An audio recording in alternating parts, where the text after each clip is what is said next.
going to do introductions by most of the agencies that have been involved, kind of go through a background of why we have the project and the process for where we got to where we are today, how to go about creating a login for the first time you're using the system, and then kind of show you the application form and work through that process. And then to end, we'll go through what we are doing on the back end after you submit your application. And we will ask if we can hold all questions till the end. We're going to be sharing our screens, and so we can go back for at the end and pick up those questions.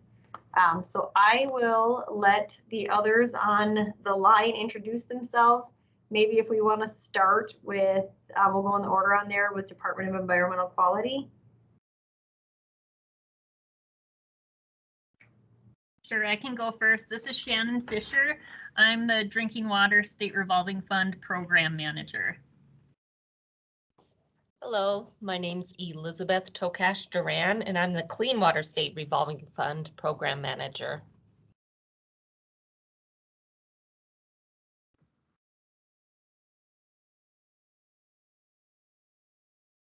I'm Deanne Ament. I am the Executive Director of the North Dakota Public Finance Authority, and we manage the financial aspects of the state revolving fund programs, as well as the capital financing program is a program offered through our agency. Good afternoon, everyone. I'm Pat Fridgen. I'm the Director of the Planning and Education Division with Department of Water Resources. Our division is responsible for the cost share program.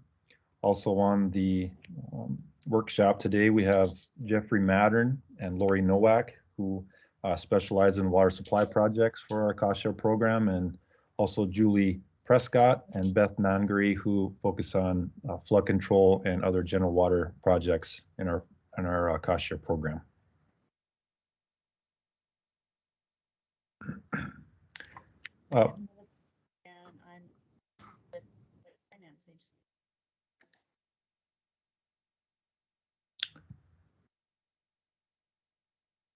Okay, I can move on then to the next portion. Kylie, was there somebody else that was introducing themselves?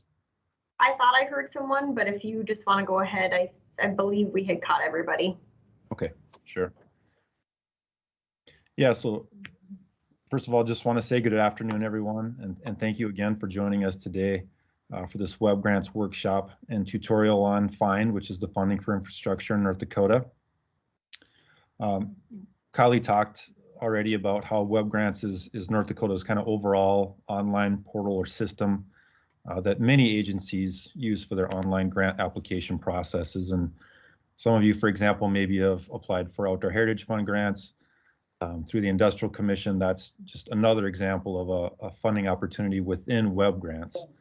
And so as far as today goes, if ultimately, if you're looking for funding from the agencies that are on here, and in particular, the Infrastructure Revolving Loan Fund, the Water Infrastructure Revolving Loan Fund, Clean Water State Revolving Fund Program, the Drinking Water State Revolving Fund Program, the Capital Finance Program, or Department of Water Resources Cost Share Program, all of those are now included under the FIND or Funding for Infrastructure in North Dakota opportunity within WebGrants.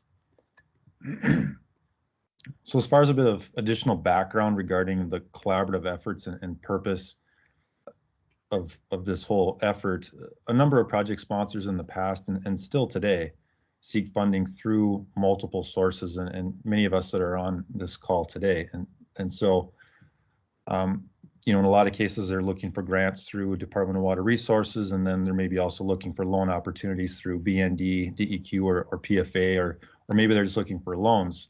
Regardless, one of the prior challenges is that sponsors had to approach each of those entities individually, which wasn't all that efficient. And so the other challenge is that all the other funding entities, or all of us funding entities, had to kind of work behind the scenes to make each other aware of the applications that we were seeing, from whom and for how much. And so the idea of this FIND opportunity through WebGrants is to have more of a one-stop shop application in place, so sponsors can submit through one process rather than multiple. and it allows all the funding entities a chance to be aware of what applications are out there and to work together to provide the sponsors with different funding options. So the idea here isn't for funding or the funding entities to say, here's what you have to do, but rather it's more of a collaborative effort to say, here's what you could do. And so with that goal in mind, BND took the lead in moving ahead with developing this find opportunity within North Dakota's WebGrants. And with that, I will turn it over to Kylie, who's going to walk us through the process that took place to develop Find. Thanks, Pat. That was a good background and segue into it. And so to start out the process, we all knew that this was a direction we wanted to move forward. We had several meetings where we worked through and looked at each agency's application to find what commonalities there were and what differences there were, and kind of to fine tune what we needed so that all of the agencies could determine, based on the information provided, what funding sources a project would be eligible for, whether that be grant or loan funds. So once we had that narrowed down, we kind of had the fields we needed, and we worked with North Dakota IT, or Information Technology Department, to find a solution for satisfying our needs. The solution we went with is called WebGrants, which is a solution that the state was already using for other funding sources. As Pat mentioned, Outdoor Heritage Fund already uses that. Department of Public Instruction is using it. Parks and Rec Department is using it. So there's a few different state agencies that are all using it. It is a grant portal by nature, but we found that it works very well with us submitting the information and using it to kind of determine what funding sources in the state can fund certain projects. So you will see grant mentioned in there. You may see fields that are system-wide, but aren't necessarily applicable to ours, but it has to date been serving our needs fairly well. So I am going to move into and share my screen for the portal. So this is the homepage of the portal. It's grants.nd.gov. And to access the portal, you need a state of North Dakota login. And this ND login would be similar to like a login you would use for applying for hunting or fishing licenses through the Game and Fish. I think Department of Transportation, it's kind of that statewide North Dakota registration. And so if you have an account today, you can use that account, but there is an additional step to make sure you have that recovery phone number entered into your account. So if you have one, what they suggest is to click on this ND login link. After you log in, make sure you have a phone number and request a verification text in your account, because you will need that to complete this WebGrants login. If you do not have a North Dakota login, you can click on this North Dakota login registration below and register for a North Dakota login. There's also this right here is a link, this video detailing registration. That's a good video and a good resource to walk you through creating your username. So once you have that North Dakota login and you have your recovery phone number and verification text, you can enter your username and password in this green section above. I'm going to log in as our test user to kind of show you the program. My username entered.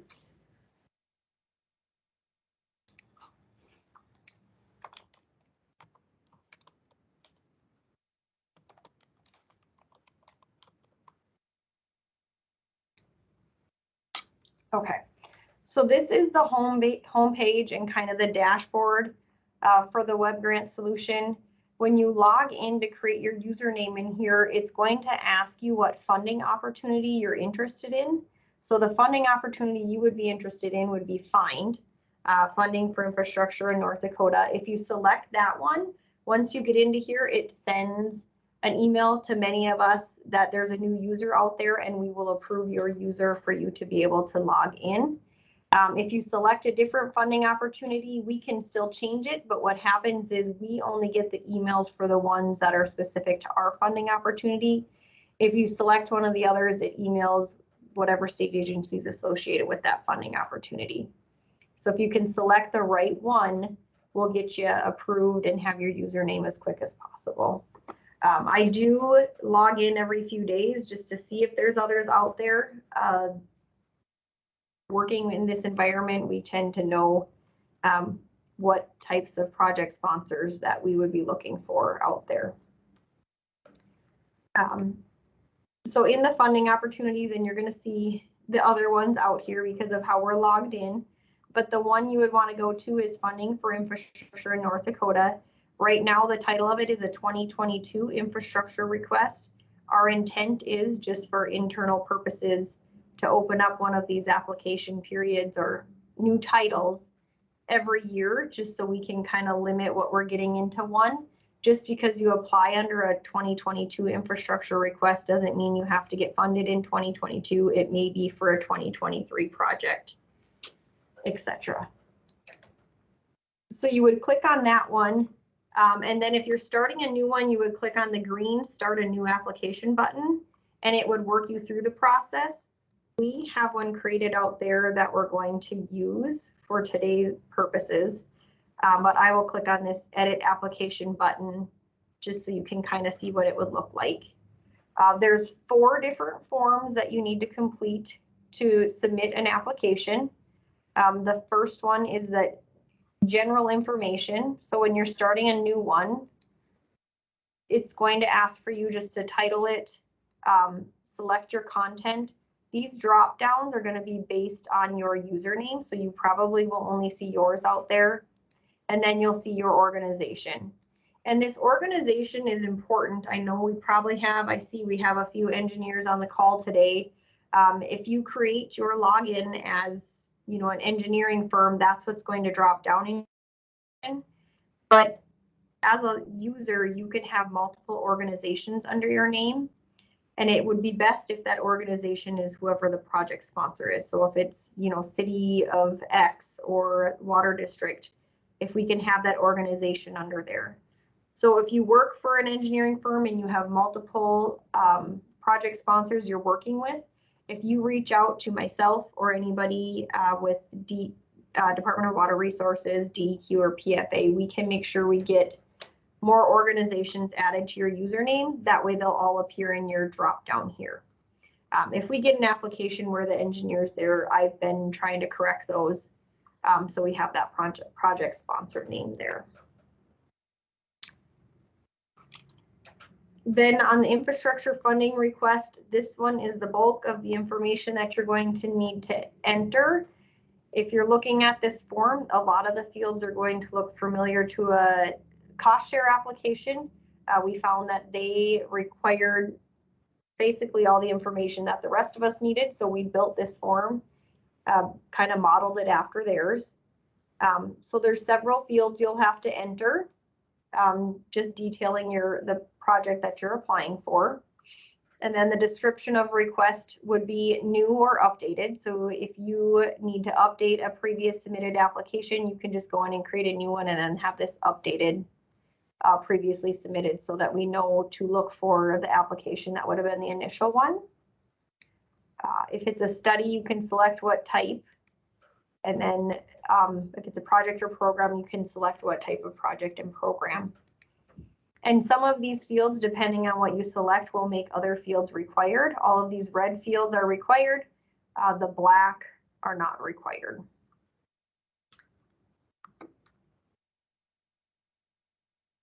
And so there's several drop downs for you to pick on a lot of these. I will probably go into a little bit of detail on some of these, like have the assessment district's been formed. If that's applicable, you would say yes, and then that's going to open up this date formed field. So if this was no, that field is not there, but as you're entering it, if you were to select yes, that would populate some more fields. And some of these fields, though they're black, they may be conditionally required. So this one where we said yes to here, if I tried to save the form, I would receive an error message that I needed to populate this field. Another example of one of those conditionally required fields is like all the permit fields. So if you say yes or ongoing, it's going to require you to put an explanation there. Another one that it has a lot of conditional fields is this federal funding. If you have other federal funding for the project you're applying for, if you say yes here, all of these fields for the contact information will open up for you to populate.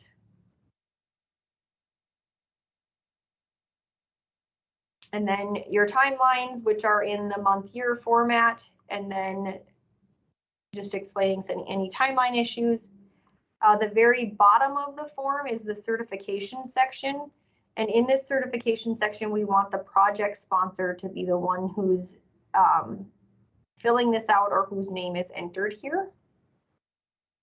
And then we have the consulting engineer information down here for us to reach out to. But you'll want to select yes, that you're certifying that this application is true and accurate, enter your name and date it, and then you would save this form.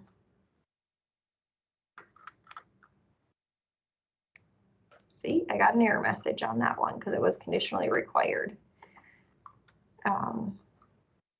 So that's all saved. I'm going to go back to this app list. So when you hit save, it's not doing anything, but there also was, and I should have done it while I was on there. There was that complete option. There's a complete form button, which I'm not seeing because I submitted it, but that puts this check mark here. So you have to have the 4 check marks here before you can submit your application.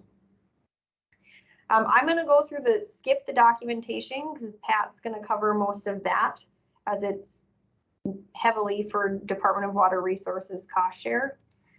But I'll go through the sources tab. So it's 2 sections. The top section would be for any of the funding sources that are using this FIND portal. So the cost share from Department of Water Resources, whether that be a clean water or drinking water state revolving fund, a B&D infrastructure fund, you are going to be required to have at least one row entered here. I'm going to click on this one. And so similar to the cost share application and the SRF application prior to WebGrants, you enter what you need by fiscal year. And then this will total here for the total dollar amount of what you're requesting the state funding for. And then the bottom section is the other funding sources. I'll click on this one. So if you, for example, on this row, I added that they were receiving federal CDBG grant and the dollar amount they were receiving for that. And you can add multiple rows. And then down here, it has the project total, which should equal the total estimated costs of that project. So I will go back to the documentation tab and click edit here. And this tab is fairly involved for any projects that are not seeking Department of Water Resources cost share. You're going to be required to attach a project specific map and an engineer's estimate of probable cost.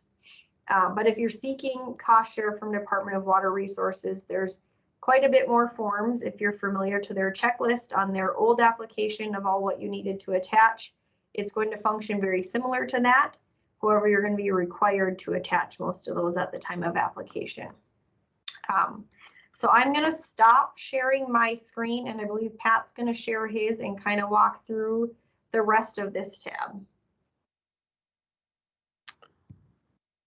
Okay, thank you, Kylie. Can you see my screen okay? Yes, we can see yours. Okay.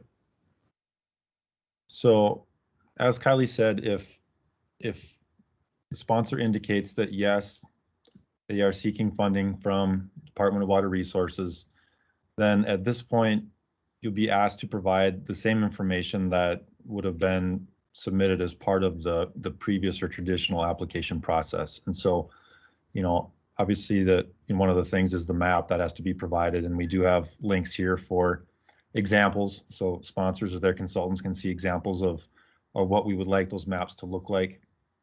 You also have to provide the State Form 61801, which is the delineation of costs. You can click here to get the link to that, and then include that with your application. We are wanting to receive the Excel file, so when you go to select that file, it will only accept the Excel files. In terms of type of request, it will ask you if this is a pre-construction or a construction request. The reason for that is the commission has transitioned to that two-tier process of funding pre-construction first, followed by construction. And just for example purposes, I'll say that this one is a construction application. And so if it is a construction application, you'll be asked to provide the signed plans and specs. So that would be included with your application. For example, if it is then, let's say it's a water supply project and you say, yes, this is a water supply project, you would then at that point be prompted to provide the life cycle cost analysis. Again, there are links to that. And then also the capital improvement plan would be included with your application. If, for example, it is a rural flood control project, you would be asked to provide an approved, drain permit and also the results of a positive assessment vote. If this is just a pre-construction effort and you have that, then you can attach that. But if it's pre-construction, those would not be required as part of the application. The logic built within wouldn't make those be attached.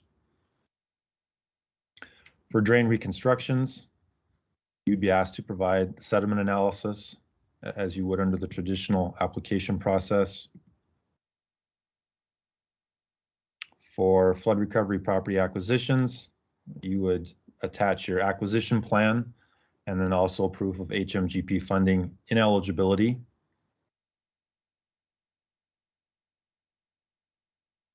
As we move down here, we get to the portion related to economic analysis requirements. And so if it's a community flood control project, a rural flood control, bank stabilization, or snag and clear with a total cost of $200,000 or more, and if that's the case, you say yes, then at that point, this is where you would be able to attach the results of the economic analysis. And again, this will require that you attach the actual model results from the Excel file where you completed that economic analysis. So there are feasibility engineering studies for the proposed project, and you say yes, and at that point you could attach those. And then finally, if engineering total costs of $35,000 or more are part of the effort, as required by policy, then that engineering selection documentation would be provided here at that point. And so all of the information that is being asked for is the same information that you would be required to provide as part of the traditional application process. It's just built into this new find opportunity through WebGrants. And so with that, I would turn it back over to Kylie to talk about what happens after your application gets submitted.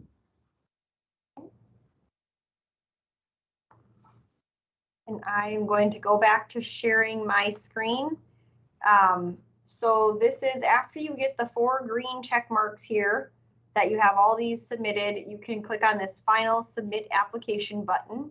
And once you submit that application, it will send an email to those of us that have suggested or selected we want an email to be generated. I do get those, and for today, I've kind of been the gatekeeper of them. I kind of look through, make sure they look complete. If anything is missing, we can negotiate that application back to you and request that you fill out additional information. And you would get an email if we negotiate that back to you, and we would put some notes in there as far as what we needed corrected. And so once you make those corrections, you could resubmit it at that point in time. But assuming everything looks okay, we are assigning those out to the various agencies that could fund that type of project based on the type of project selected. So for example, if you said you were seeking water commission or cost share, we would assign it to them for reviewing. We would probably also assign it to PFA and DEQ for the Drinking Water State Revolving Fund. And we would also assign it to BND for the Infrastructure Fund. But all of us would look through that application and see what components or the dollar amount of cost that would be applicable to our agency. This process happens fairly quickly, usually within a few days to a week, depending on if people are out of the office or not, would be the only thing that would delay that a little bit. But if it's multiple agencies that could fund that project, the agencies would probably meet together and try and, discuss and come up with a plan going forward for what sources of funding that project is eligible for. And the key word is eligible. Just because we may all come up with what funding sources a project is eligible for does not mean that is the funding sources that project has to accept. There could be some back and forth there. They certainly could reject what we're offering for funding those sources. Another part to note, so if you're familiar with the SRF application today, there's additional financial information as that is a loan program. Same with the B&D Infrastructure Fund being a loan program, or the Water Infrastructure Fund being a loan fund. There is an additional PDF. So if the project sponsor would choose to move forward with any of those loan funds, we would follow up with sending that PDF to get additional information on the repayment sources for that loan. And we would work through that process with you. I think that is probably all I have for the after project submittal. We will move into a question and answer. If you have questions, if you maybe want to raise your hand so we can try to avoid people talking over each other. I did just see a question come in regarding if you can start an application and come back to it, and the answer is yes. So you could start working on one, save your work, log out. If you were to log back in, that application would still be there. I should have kept sharing my screen. Going to bring back up the system. So if you were to log back in and go under applications, now I'm in a test user, so I have 2 sitting here. But if you were to go to this application on the left navigation, you would find that application you had saved out here. So you could click on that, go back in, click edit your application, and work on it from there. The only word of advice I would maybe give you is in particular on this documentation tab. You won't be able to save if you did not attach a file that's required. So the workaround would be to answer no to whatever that question was so that you could save your work and come back at a later time. Kylie, this is Pat. Another question that we had in the chat was for Department of Water Resources deadlines. Does an application with errors still get credit for being submitted by the deadline? I guess to that I would say that one of several reasons why we were excited about going, in this direction with the WebGrants portal is to try to receive applications or to provide a better opportunity for us to receive more complete applications than we have in the past. It takes a tremendous amount of staff time in some cases to track down necessary information to move projects, to subcommittee meetings. And so, obviously we're going to try to work with sponsors and their consultants to get things, moved ahead to subcommittee. So I guess I would say that it would depend on the level of completeness of the application that was submitted. And then I also see a question out there, can more than one user log in have access to the same application, i.e. the engineer and project sponsor? And the answer to that would be yes, but that would be depending on your username. So for example, if we have a city as an organization and there are multiple users assigned to that organization, on this general information, if I were to edit here, This additional applicants, you could add additional applicants here. And then they would have access to that application by doing that. And this additional applicants field is driven based off of, so I have a few in here, but it's driven based off of who all has access to this organization. So anybody who has this organization on their username will be listed in this additional applicants dropdown.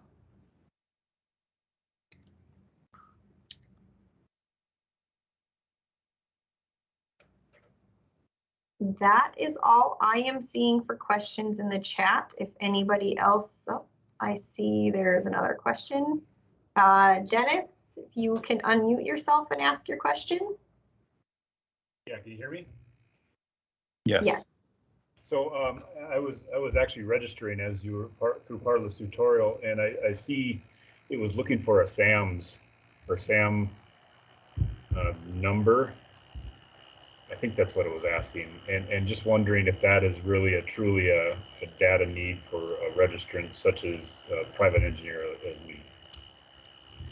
And I don't believe that is a required field. I could be wrong, but I don't think it is. Okay, all right.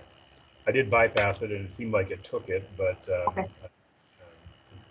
Well, thank you. Yes.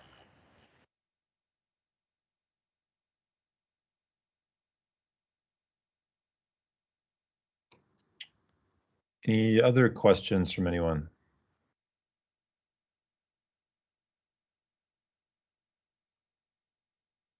Okay.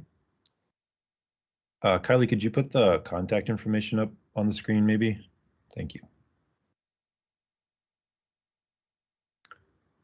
Okay, last call for any questions from anybody? Oh, you have another one here? Yes, this is Anne with McLean Sheridan Rural Water. I just want to clarify with you, I'm assuming what the answer is, but for projects where we have already been approved for pre-construction dollars, when we come in to submit our application for construction dollars, we should resubmit all that information through this program, correct? That is correct, yes. Thank you. Yep.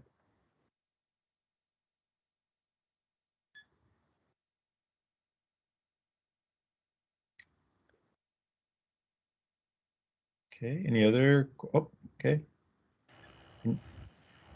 Any other questions? This is Dennis again. I do have my hand raised. Is this record? I see this is being recorded. Is that true? Is it going to be placed on websites to review if need be? Yes, we were, you know, that's the plan, hoping that this would, you know, go well and we would be able to post it later on for people to view if they weren't able to join us today. As long as I got the floor, can you remind us when this is effective? Is it January 1? We are all currently using this right now. So for the next commission meeting, this would be the process by which people would apply.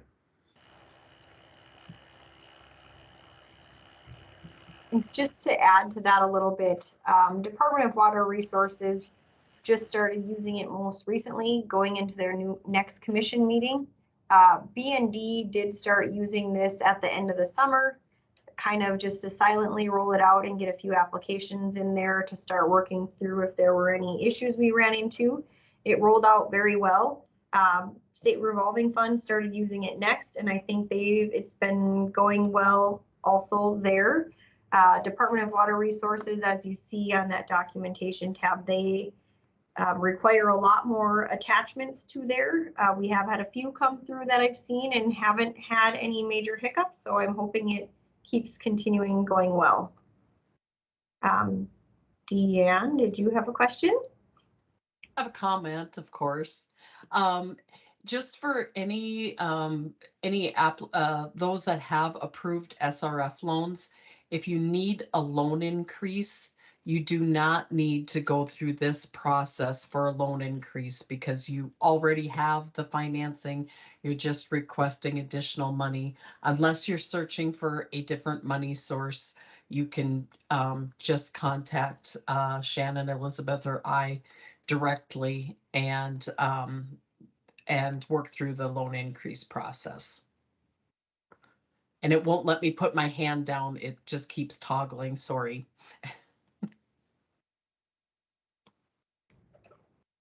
I was maybe going to add, it's not listed on this contact information page, but just so everybody is aware, this last legislative session, there were some changes to the section of code in particular for the infrastructure revolving loan fund. But Department of Transportation does also help us review our applications. They aren't necessarily involved in, any of the program outside of, they set the policies and guidelines, whether they comply with ADA, for example. They also review our applications for useful life. So they are involved kind of on the back end of things. Just if you're applying for a street type project and we come back with something that sounds fairly technical in nature, that probably came from DOT, as my background is not technical in nature.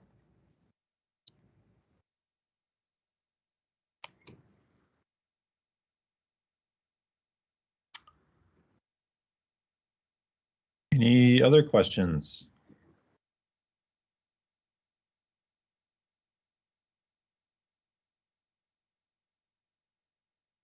Nothing else? Okay. I guess with that, I just would like to thank everybody for participating. Would like to thank Kylie and Deanne and Shannon for all the help with this. And hopefully this goes smoothly for everyone. If you have questions, there are contact information on the screen there. And Kylie, do you have any parting final comments? I think that's everything. Thank you everybody for attending. And as Pat said, if you have questions, please reach out to any of us and we will get you an answer to your question.